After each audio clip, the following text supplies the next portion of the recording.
नमो बुद्धाय, जय भीम साथियों। मैं अविनाश आप लोग का अपने यूट्यूब चैनल द टैलेंट गुरु में आप सभी लोग का स्वागत करता हूं। आशा करता हूं दोस्त आप सभी लोग अच्छे होंगे और आप लोग की पढ़ाई भी अच्छी चल रही होगी। जैसा कि आप सभी लोग जान रहे हैं, हम लोग सीटेट के लिए कंटिन्यू हमारा क्लास चल रहा है। आज ही हमारा होने वाला शिक्षण सहायक सामग्री और उसके उपयोग। हमने हिंदी में पढ़ाया आपको, मैं हिंदी में आप लोगों को पढ़ाया था शिक्षण सहायक सामग्री क्या होती हैं और इसके गुण क्या होते हैं। थोड़ा सा मैथ में देख लेते हैं, ज़्यादा बात नहीं करेंगे इस पर, मैं बोलूँगा बस उसी को, और लोग ध्यान से सुनिएगा।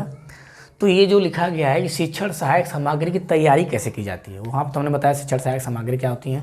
मैथ में जो शिक्षण सहायक सामग्री होती हैं वो अलग होती हैं और हिंदी की जो सहायक शिक्षण सामग्री होती हैं वो अलग होती हैं। वहाँ हमने श्रव्य, दृश्य, दृश्य श्रव्य सब बताया है। तो जो शिक्षण सहायक सामग्री हमने बताया कि बहुत सारे ऐसे टॉपिक हैं जो सब में सिमिलर है, बस थोड़ा थोड़ा डिफरेंस पाया जाता है। तो इस बात को आप लोग ध्यान में रखिएगा कि पढ़ना सब है, पढ़ना सब है, बस जो मेन थोड़ा इधर उधर है उसको मैं अलग अलग बांट दिया हूँ कि ये मैथ में है, ये इसमें है। लेकिन जो शिक्षण है, जो आपका पैडागोजी जो है वो सब में काम करेगा। आप किसी एक सब्जेक्ट का भी पढ़े रहेंगे तो भी काम करेगा। इसमें बस आपको यही समझना होता है कि जैसे बालक को केंद्र में रख के आपको सोचना होता है। समझ लीजिए कि लड़का जो है वो आपका बाप है, उसको आप मार नहीं सकते, डांट नहीं सकते, बोल नहीं सकते। बहुत सोच समझ के, बहुत वैज्ञानिक ढंग से उससे बात करना है, उसको समझाना बुझाना। तो आइए आज देखते हैं हमारा होने वाला है शिक्षण सहायक सामग्री की तैयारी। इसका मतलब ये कि जो भी हम शिक्षण सहायक सामग्री बना रहे हैं उसकी तैयारी क्या होनी चाहिए, वो किस चीज़ की बनी होनी चाहिए, उसमें क्या क्या चीज़ें विद्यमान होनी चाहिए, वो किस उद्देश्य के लिए बनाई जा रहे हैं, उस उद्देश्य की पूर्ति कर रही है कि नहीं कर रही है। जो चीज़ हमको चाहिए वो उसमें से बालक उसका ज्ञान उससे अर्जित हो पा रहा है कि नहीं हो पा रहा है, इन सारी चीज़ों को हमको क्या करना है, ध्यान देना है। तो चलिए स्टार्ट करते हैं, ज़्यादा बात ना करते हुए। विषय वस्तु स्पष्ट हो। जो भी हम शिक्षण सहायक सामग्री जो भी अगर हम पाठ्य पुस्तक बना रहे हैं ना, तो जो पाठ्य की जो सामग्री होगी उसमें क्या होनी चाहिए, विषय वस्तु क्या होनी चाहिए, स्पष्ट होनी चाहिए। अस्पष्ट के साथ साथ अब क्या कह रहा है, विषय रुचिकर बनाता हो। शिक्षण सहायक सामग्री क्या होता है ना कि जो सब्जेक्ट होता है उसको पढ़ने में और उसके अंदर रुचि पैदा करता है आपको। अगर आपके पास पढ़ने के लिए जो बुक है, अगर उसके साथ शिक्षण सहायक सामग्री अगर यूज की जाए तो आपको और इंटरेस्ट आएगा। मतलब जैसे प्रोजेक्टर के माध्यम से पढ़ना, गिनतारा के माध्यम से पढ़ना और टेप रिकॉर्डर, तो ये सारी चीज़ें जो होती हैं ना कि जो हमको सीखने के लिए अंदर से तत्पर करती है, एक एनर्जी देती है, मतलब एक रुचिकर बनाती है, जिसमें हम बढ़ चढ़ के बालक क्या करता है, हिस्सा लेता है। तो आपको एक शिक्षण सहायक सामग्री ऐसी बनानी है जिसमें बालक क्या है, रुचि लेता है, चढ़ बढ़ के हिस्सा ले। जब वो हिस्सा लेगा तभी तो सीखेगा।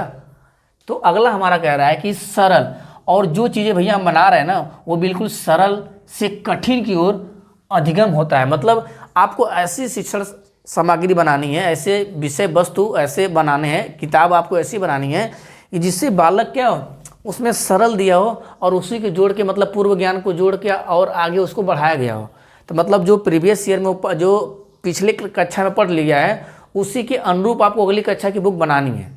तो उसके पूर्व ज्ञान को देखते हुए आप क्या है, अपनी शिक्षण सहायक सामग्री बनाएंगे या अपने शिक्षण सहायक सामग्री का यूज करेंगे, या जो किताब बना रहे हैं, जो बुक है वो क्या है, उसके पूर्व ज्ञान के आधार पर जोड़ के बनाएंगे, जिससे उसे समझने में आसानी हो और आपको समझाने में भी क्या हो, आसानी हो। और शिक्षण सहायक सामग्री ऐसी हो कि जो बालक को समझने में सरलता, सुगमता प्राप्त करे, जिसे और आसानी पूर्वक वो समझ पाए। शिक्षण सहायक सामग्री हम इसलिए नहीं यूज करते हैं ताकि बालक को और अच्छी तरीके से, एक बेहतर ढंग से उसे हम समझा पाएँ। अगला क्या है हमारा कि अधिक इंद्रियों का प्रयोग होता हो। मतलब आपको ऐसे शिक्षण सहायक सामग्री बनानी जिसमें बालक की ज़्यादा से ज़्यादा ज्ञानेंद्रियाँ एक्टिव हों। एक तो होता है श्रव्य दृश्य, एक होता है क्या, श्रव्य जिसमें बस सुना जाता है, एक होता है दृश्य जिसमें बस देखा जाता है, एक होता है श्रव्य दृश्य। हमने आपको हिंदी में बताया कि श्रव्य और दृश्य ये जो दोनों होती हैं शिक्षण सहायक सामग्री, जिसमें श्रव्य दृश्य दोनों पाया जाता है, ये हमारे ज्ञानेंद्रियों को ज़्यादा से ज़्यादा क्या करती है, एक्टिव करती है। तो आपको ऐसे शिक्षण सहायक सामग्री का निर्माण करना है जिसमें बालक की ज़्यादा से ज़्यादा ज्ञानेंद्रियाँ क्या हो, सक्रिय हों, जिससे वो ज़्यादा से ज़्यादा ज्ञान क्या करे, अर्जित कर सके। बात समझ में आई? ज़्यादा ज्ञानेंद्रियाँ सक्रिय होगी तो ज़्यादा ज्ञान अर्जित करेगा। आंखों से देख के कुछ अलग, कानों से सुन के कुछ अलग, तो मतलब दोनों तरीके से। तो उसमें हमने छांट के अलग अलग हिंदी में लिखवाया है कि शिक्षण सहायक सामग्री श्रव्य कौन सा है, दृश्य कौन सा है, श्रव्य दृश्य कौन सा है।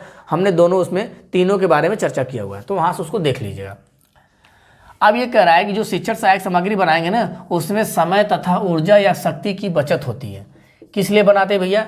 ताकि हमारा कम समय खर्च हो, हमको एनर्जी कम लगानी पड़े, परिश्रम हमको कम करना पड़े। इसीलिए हम शिक्षण सहायक सामग्री का यूज करते हैं कि हमको बोलना कम पड़े, ठीक है, चिल्लाना कम पड़े, जिसमें समय कम लगे, एनर्जी कम लगे, शक्ति कम लगे। इसीलिए शिक्षण सहायक सामग्री का यूज करते हैं। आप देखेंगे अध्यापक पढ़ाते पढ़ाते कभी कुछ चीज़ों को नोट करवाता है व्हाइट बोर्ड पे, कुछ बोलता रहता है, कुछ नोट करवाता है, कुछ एक्टिविटी कराता रहता है। तो इससे क्या होता है कि समय की बचत होती है और ऊर्जा की भी बचत होती है, और बालक के अंदर जो ज्ञान जाता है वो अस्थायी होता है। बालक के अंदर जो ज्ञान जाता है वो क्या होता है? अस्थायी। जब बालक किसी चीज़ को करके सीखेगा, जब छात्र किसी चीज़ को करके सीखेगा, तो उसके अंदर वो ज्ञान ज़्यादा दिनों तक क्या होता है? अस्थायी होता है। अगला देखिए, अगला कह रहा है व्यक्तिगत भिन्नताओं होना चाहिए, व्यक्तिगत भिन्नताओं पर नियंत्रण हो, व्यक्तिगत भिन्नताओं पर नियंत्रण होता है। मतलब आपको ऐसी शिक्षण सहायक सामग्री बनानी है।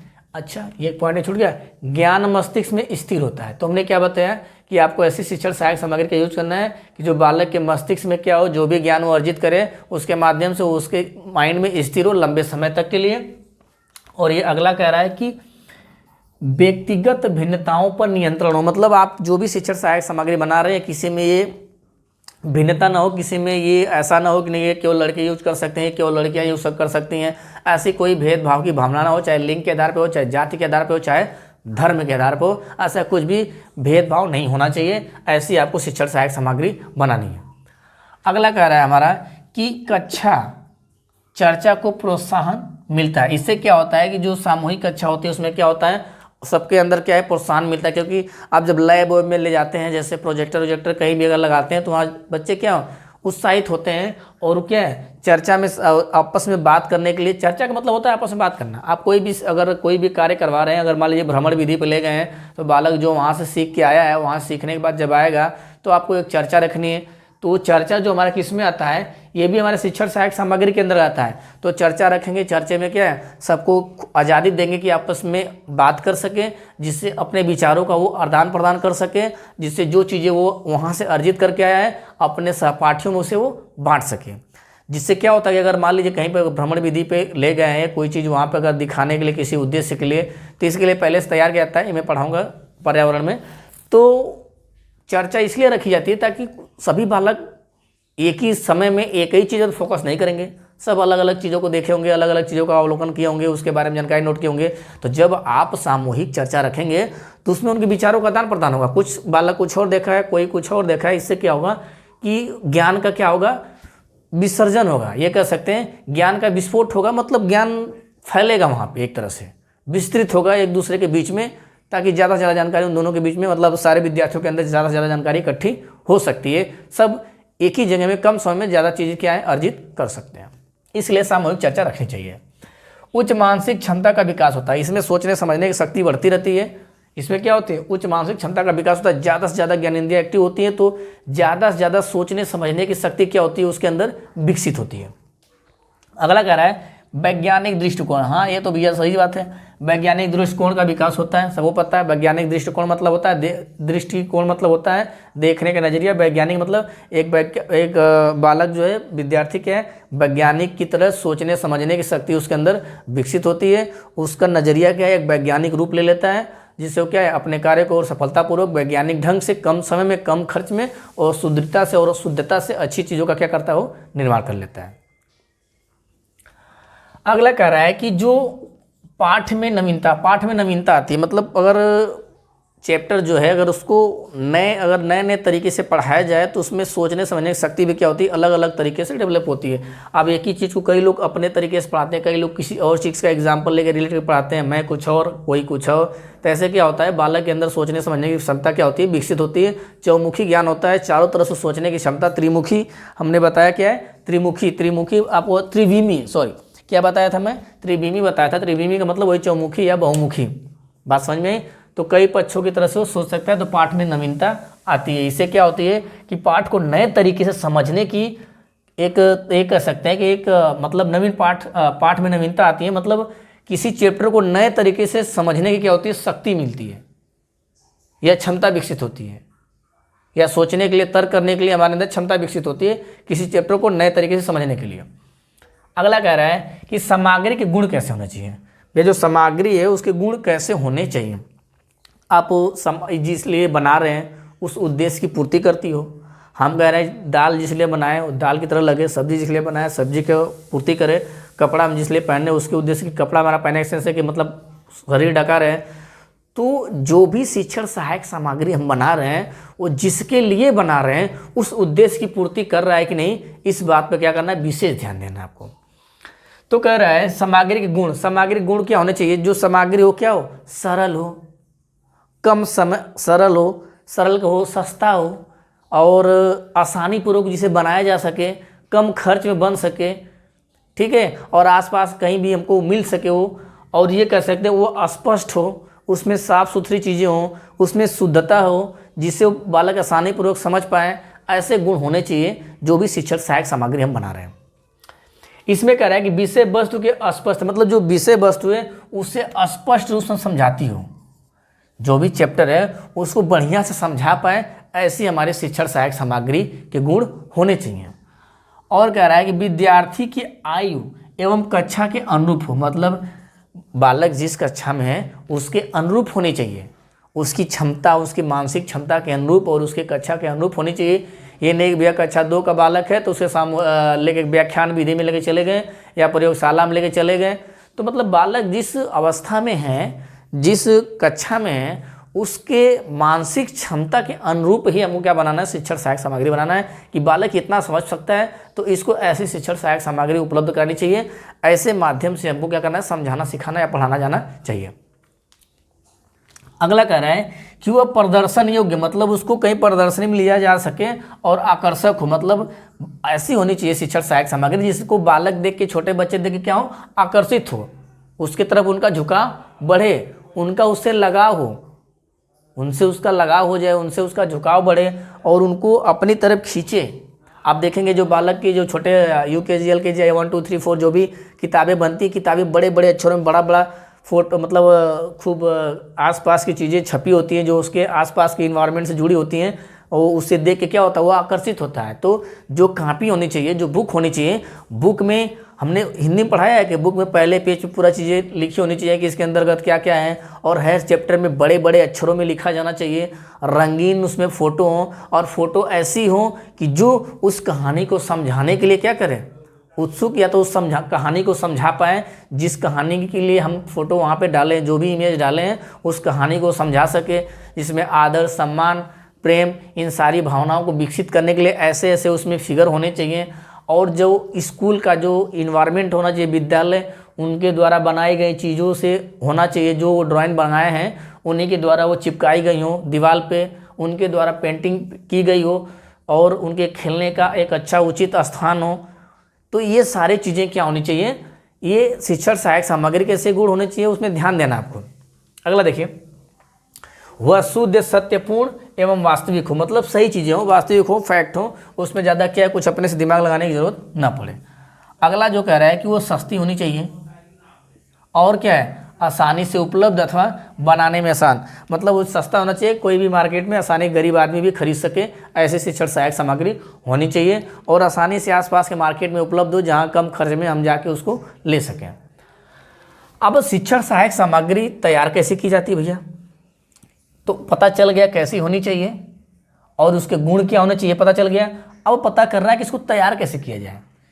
ठोस वस्तु से तैयार की जा सकती है, ठोस वस्तु से तैयार की जा सकती है, चित्र एवं चार्ट के माध्यम से तैयार किया जा सकता है, या प्रतिरूप जैसे गिनतारा, ज्यामितीय आकृति, स्थानीय मान, भिन्न, जियो बोर्ड, कागज मोड़ना, मतलब ऐसे शिक्षण सहायक सामग्री होनी चाहिए जिसमें गिनती, क ख ग ABCD समझाने पढ़ाने के लिए स्थानीय मान, तो स्थानीय मान, गिनती, पहाड़ा, भिन्न, ये सब समझाने के लिए ऐसे शिक्षण सहायक सामग्री क्या करना है, हमको तैयार करना है। और ये किस चीज़ से, या तो ठोस में होगा, या तो चार्ट में होगा, या फिर किसी तरह से वो काट तैयार किया गया होगा, तो ये होता है।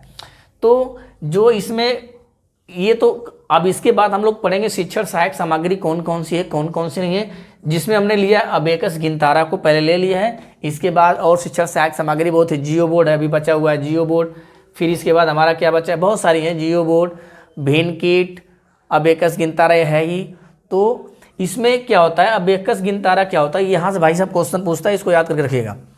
ये गिनती सीखने में, जोड़ व घटाना सीखने में, स्थानीय मान की संकल्पना, मतलब ये इसमें जो होता है ना 9, इसमें 1 2 3 4 5, एक में जो है कि 9 होता है, एक में क्या होता है 9, जैसे 9 पूरा हो जाता है तो एक आगे वो निकल के चला आता है।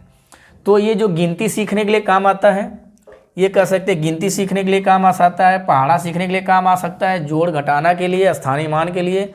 इन सारी चीज़ों को पता करने के लिए गिनतारा और अबेकस का यूज किया जाता है। आपके एग्जाम में डायरेक्ट पूछा जा सकता है कि स्थानीय मान की अवधारणा को समझाने के लिए कक्षा 2 का ऐसे आएगा, कक्षा 2 का विद्यार्थी है, उसे स्थानीय मान की अवधारणा समझाने के लिए आप कौन से शिक्षण सहायक सामग्री का यूज करेंगे। या स्थानीय मान समझाना चाह रहा है कोई अध्यापक है, कक्षा 2 के बालक को स्थानीय मान और गिनती सिखाना चाह रहा है, तो किस शिक्षण सहायक सामग्री का यूज करेगा। तो ऐसे में हमारा क्या बन के आएगा, अबेकस या गिनतारा। तो ये शिक्षण सहायक सामग्री हमारी कल चलेगी। आज के लिए बस इतना है। तो आप लोग को समझ में आ गया होगा शिक्षण सहायक सामग्री तैयार कैसे की जाती है और उसका उपयोग क्या होता है और उसके गुण क्या होने जाने चाहिए और वो किन चीज़ों से निर्माण किया जाता है। गुण होनी चाहिए, सरल होनी चाहिए, एकदम आसान भाषा में होनी चाहिए, जो बालक को समझ में आ जाए। बालक की ज़्यादा से ज़्यादा ज्ञानेंद्रिया को वो एक्टिव करने वाली होनी चाहिए, जिसको श्रव्य दृष्टि से शिक्षण सहायक सामग्री कहते हैं। और क्या होता है, इसके जो गुण होने चाहिए वो जो विषय वस्तु जिसके लिए बनाए हैं उस उद्देश्य की पूर्ति करती हो, उस चैप्टर में जो चीज़ें हम समझाना चाह रहे हैं उसको आसानी पूर्वक समझा पाए, ऐसे इसके गुण होने चाहिए। और बनेगा किसी ठोस से बन सकता है या कागज़ पे पेपर काट के किसी तरह से इसको बनाया जा सकता है और उसी के माध्यम से गिनती, जोड़, घटाना, गुणा, भाग, भिन्न वगैरह बहुत सारे त्रिभुज, आयताकार, इन सारी चीज़ों को समझाया जा सके। ऐसे शिक्षण सहायक सामग्री का हमें क्या करना है, निर्माण करना है। और उसमें पहला हमने ले लिया है कि अबेकस और गिनतारा। अबेकस और गिनतारा में ऐसे ऐसे पाई रहती है, इसमें एक में 9 बिंदु होते हैं, 9 गोली की तरह होता है, इसमें डाला जाता है। इसी के आधार पर गिनती, ठीक है, गिनती, जोड़, घटाना, गुणा, भाग, गिनती, जोड़, घटाना और स्थानीय मान इससे बताया जाता है। तो आज के लिए बस इतना ही। उम्मीद करता हूँ दोस्त आप लोग को बातें समझ में आई होंगी। तो फिर मिलते हैं आपसे नेक्स्ट वीडियो में, तब तक के लिए धन्यवाद।